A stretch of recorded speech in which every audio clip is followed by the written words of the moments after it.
pamamagitan ng Israel Sabner. Nagsimula na ang kauna-unahang CPA review sa UAE. Inorganisa ng PIPA UAE chapter ang siyang na buwang review para lalong maging competitive ang libo-libong accountant sa bansa na non-CPA holder. It's amazing kasi magkakaroon na rin ng exam dito by November, so I don't need to go back to the Philippines para mag-take pa ng exam. So it's a big help for us.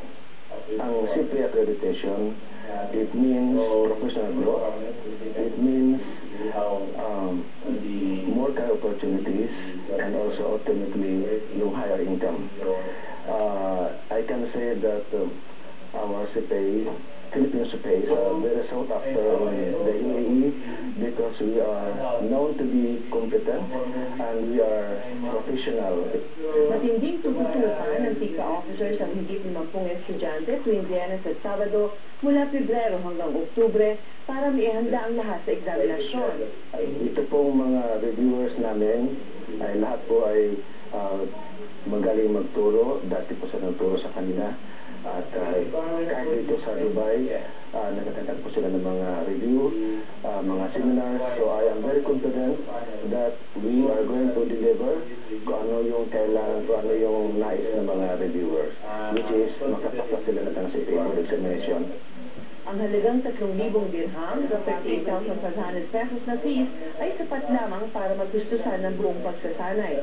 Bukod sa oras at halagang inilaan, hindi at hamon ng PIPA sa mga enrollees ang dedikasyon at focus sa pagpasa.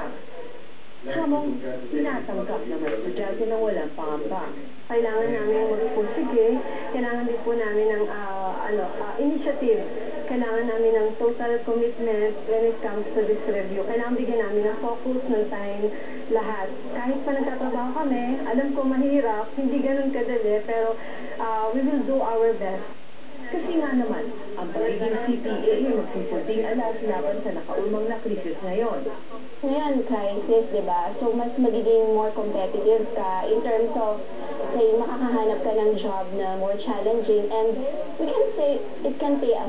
Parang yung payback nun, maybe financially and on experience, magiging okay siya, magiging okay yung return and it's better to work. Parang it's better to work na meron kang sinasabing CPA siya or something. Iba pa rin kasi talaga yung CPA. Tayo ng PIPA President sa mga hindi nakahabol sa review sa taong ito, magpalista lang para sa susunod na pagsasanay. Nagbabalita sa Middle East, Raquel Sarinel, Dubai. Sa Al-Khobar, Saudi, umapila ang grupong kasangga ng OFW sa Overseas Welfare